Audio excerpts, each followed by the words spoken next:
Welcome to CNN Student News. It's good to see you this Tuesday. I'm Carl Azus reporting from the CNN Center. First story centers on a battle that's begun in the Middle Eastern nation of Iraq. You've heard us talk a lot about the ISIS terrorist group. ISIS is an acronym for Islamic State in Iraq and Syria, and that's what they've been trying to create. But right now, ISIS is fighting to hold on to the Iraqi city of Mosul, which they took over in 2014. And if ISIS loses Mosul, it could signal the beginning of the end for ISIS in Iraq. The battle started early Monday morning. Iraq's military says it inflicted heavy losses of life and equipment on ISIS in an area southeast of the city. Iraqi troops are leading a coalition of other groups in trying to push ISIS out. Hundreds of U.S. troops are also involved, though the Pentagon says they're not on the front line. And the forces that are can call in air support when they meet with tough resistance from the terrorists. One terrorism expert says the major challenge of this battle will be avoiding hurting Mosul's civilians while overpowering ISIS's defenses. They've had months to prepare for this. But international officials say there's no doubt the fight is an important one. Battle for Mosul is a really big deal, and here's why. Mosul is the second biggest city in Iraq, and it's the last remaining ISIS stronghold in the country. It's also the place where ISIS leader Abu Bakr al-Baghdadi first declared that he had established an Islamic caliphate or state. Now, the last time the Iraqi army was in Mosul was back in 2014, when we're fleeing from ISIS fighters. This time, it's hoping to reverse those losses. Iraqi army forces won't be the only ones on the battlefield, though. Kurdish Peshmerga forces will be involved, and the U.S. military will also be playing a supportive role. But the battle won't be easy. Officials estimate there are between 3,000 and 5,000 ISIS fighters still inside the city, and they have created an elaborate network of defenses. They fill moats with oil and then set it alight, creating these thick black plumes of choking smoke. Houses are booby-trapped. The streets are littered with IEDs. And then there's the human toll. An estimated 1 million civilians are still living in the city of Mosul. And the UN says that the exodus that could follow a battle might be one of the biggest man-made displacements in recent times. Some commanders estimate it could take as much as 3 months to take the city. And then there's the aftermath to deal with. But if the operation is successful, it will deal a major blow to ISIS. 2 Chinese astronauts went from Earth to orbit yesterday with the mission of spending 30 days in space. That would be the longest time in orbit by China's astronauts, and they'll be staying at the country's Heavenly Palace 2, an orbiting laboratory that China launched in September. President Xi Jinping says the mission would help build China as a space power. It's one of only 3 countries to have sent crews to space. The other 2 are Russia and the U.S.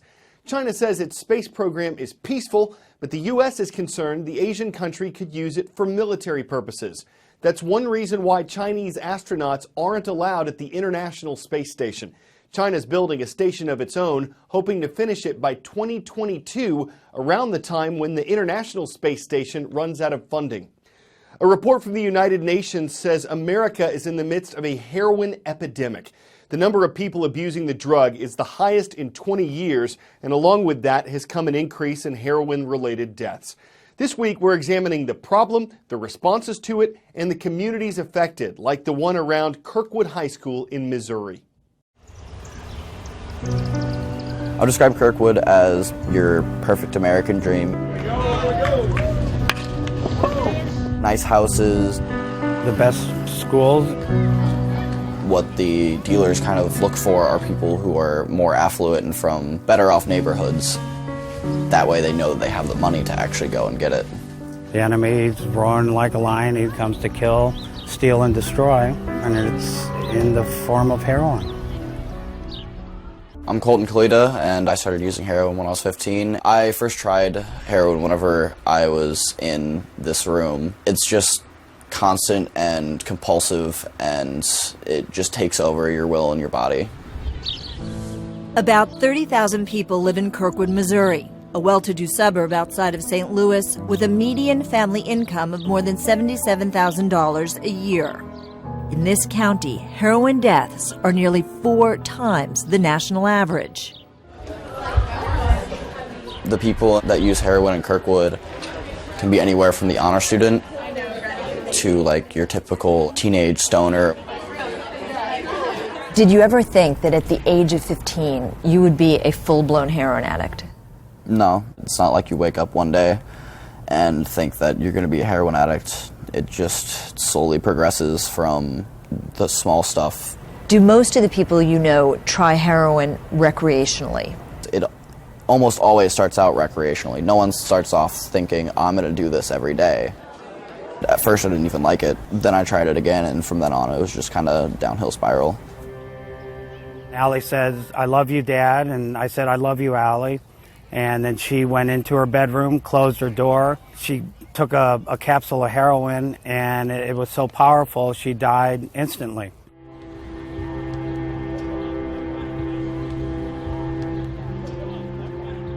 Heroin is the first thing I think about when I wake up. It's the last thing I think about when I sleep. I just care about getting high. I wish I had all the money in the world so I could buy all the heroin in the world. Did you know how deeply into heroin your daughter was?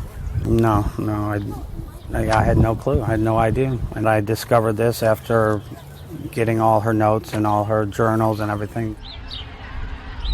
So this is a book you made for Allie? I did, because I figured someday I'm going to be dead and at least she would have something of her childhood memories. And this became a book for you? And it became my book now, yes. When you look at this face, this is the face of dreams, of hope. Right. She could have been a dancer. She was so good in ballet. She did tap and jazz. I'll never see her walk down the aisle. I'll never see her get married. I'll never have grandkids. I'll never be, a grandfather. I think about how I could have ended up like a lot of people in the area. Colton's wake-up call came in 2015 when one of his friends suddenly died of a suspected overdose. Both teens had struggled with heroin addiction. It was the second death at Kirkwood in just 14 months. It tore me open inside. Since then, I've kind of turned it into motivation to stay on the path I am. Kirkwood High School is aggressively dealing with the heroin problem. After Colton's friend died, more than 80 students reached out to get help for themselves or people close to them. I've been in recovery since October 20th, 2015.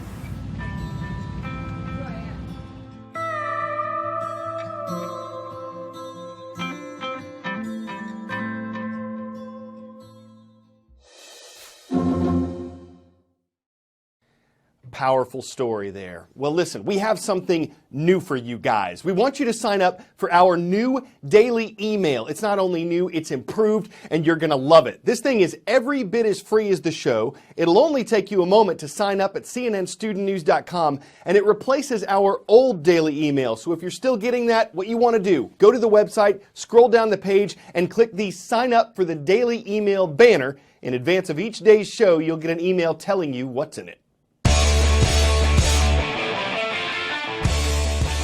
Yesterday, we introduced you to quintuplets making news at McDonald's. Today, we're showing you a champion making news at Subway. What makes Melissa Callan a champion? Well, every year, the company rewards the employee who can make the best foot-long sandwich. They're scored on speed, accuracy, and how the sandwich looks. And for her 48-second assembly time this year, Miss Callan took home bragging rights and several $1,000s. So suffice to say, her supersonic sub sandwich assembly simply sank the opposition. And similar to our puns, it was cheesy, unsubtle, quickly cooked up, full of bologna, delivered with plenty of ham from a place where there's always something fresh afoot. I'm Carl Azus, and we hope you're hungry for more news tomorrow.